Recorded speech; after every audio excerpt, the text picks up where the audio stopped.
at least 4 teams every year that didn't make the playoffs the previous year make the playoffs the next year in the NFL. And so in light of the schedule coming out, people are trying to figure out who those 4 are, right? Like who could make that jump, who could be the leap. Of course, we here are very invested to know whether that team's going to be the Arizona Cardinals because we know how much importance is put on the Cardinals being that team that makes that jump and get in. I don't know if the schedule released yesterday makes us feel better or worse about that, Gambo, but that's certainly the standard that we're going to hold it to, right? Like, is this a playoff team? Yeah. I mean, I've got him at 10 wins and getting in the playoffs. You've got him at 10 wins, and I think getting in the playoffs, I think 10-7 is going to get you in. So to me, yeah, I think when I look at the NFC, your playoff teams last year were Detroit, Philly, Tampa, Rams, Vikings, Commanders, Packers. Those were your teams. So you know what's hard about that? What? Okay, there's an obvious one. But other than that, there is not an obvious they're not going to make the playoffs team in there. You know? Lions should make it. Lions should make it. Eagles should make it. Eagles should make it. Bucks. In that division with the Saints, the Panthers, and the Falcons, I feel like they're pretty obvious to me. I think they're clearly the best team in that division. Rams, I think, are pretty obvious to make it. Yeah. Vikings. They're the one. They're the one that I don't think is because they're switching at quarterback and they're going with the kid, and it's a good roster. Otherwise, it maybe is one of the best rosters in the NFL. Otherwise, and that's a really good coach they have. Okay, but because of the switch at quarterback, I don't think they're obvious. Let's go over the teams that did not make the playoffs last year, and who do you like at the top? You know what? I'm going to because you're going to put the Cardinals in. Give me two. Okay. Seattle, Atlanta, okay, Cardinals, Cowboys, 49ers, Bears, Panthers, Saints, Giants. Bears and Cardinals. Bears and Cardinals. Those are the two. Bears and Cardinals.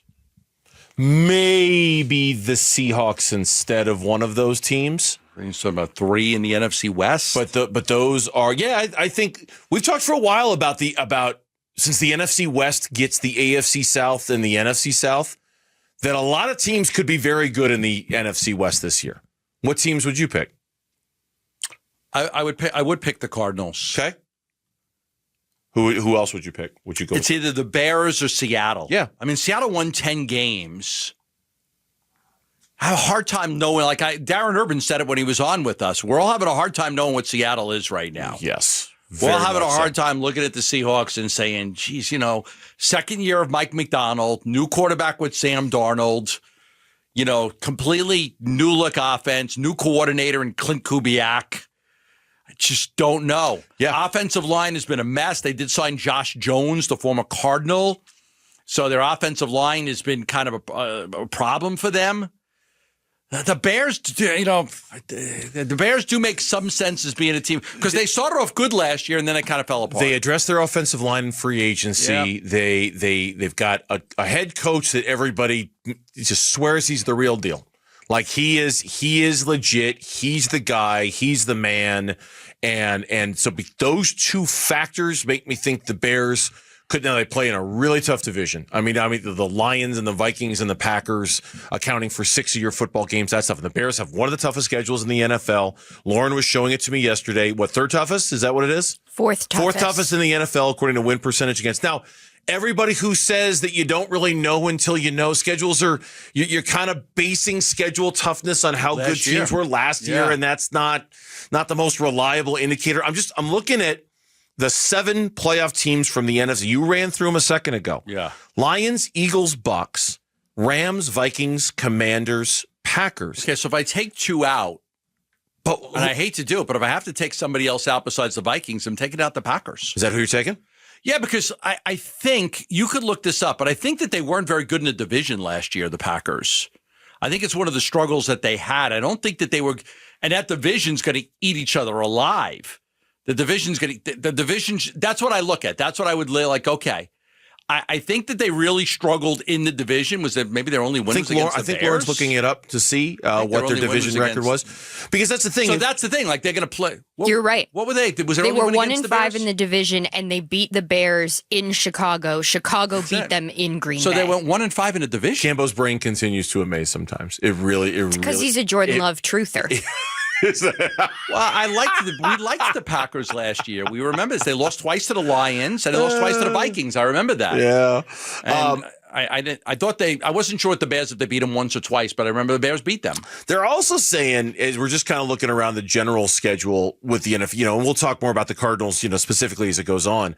They're saying in general, one of the biggest losers of yesterday was Monday Night Football. Yes. That their slate is not very good. Now, I didn't really look at it until you sent it to me. It sucks. But apparently it's no good, which is like shocking considering how much money these networks pay to get themselves a no good schedule is kind of surprising, right? Like I'm looking at it right now. Go ahead. Okay. Weeks 11 through 13 can safely be described as, this guy wrote, poopfecta. For the listeners of the Bill Simmons podcast, the Raiders, Panthers, and Giants all in consecutive weeks.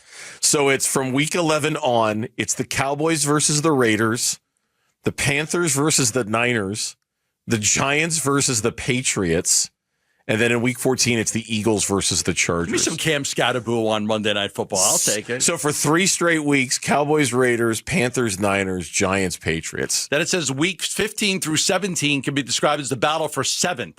Dolphins, Steelers, Colts, 49ers, Rams, and the Falcons are all on Monday Night Football down the stretch. Yeah, it's funny. I hadn't really thought of it. It's not an ideal schedule at all. Yeah, Poopfecta. Poopfecta. I don't listen. Is that what he says? Poopfecta. It's Bill Simmons podcast. Yeah. When they do their Guess the Line segment on every Sunday night, he categorizes the games into like how watchable they are. So anything in poopfecta is like, I don't want to look at this at all. Monday Night Football used to the be all end all, man. Monday Night Football was like the Taj Mahal. Like everybody ABC with Al Michaels. Go listen in. Right, but now, the way they do the schedule now with all the Thursday night games, and it's just, I don't know. It's lost a lot of its luster. Yes. Monday Night Football has lost. The quality of play has gone down, and yet we keep watching. That's why they put it on so many days throughout the week. I know, but there's something about Monday Night Football that doesn't resonate. And I think part of it is because the vast amount of games that are on, all week long, and all the amount and all the different avenues you have to watch games now, too. You can watch games on Amazon and Peacock and all these different channels, and even college football. You have more avenues to watch college football games than you ever had before.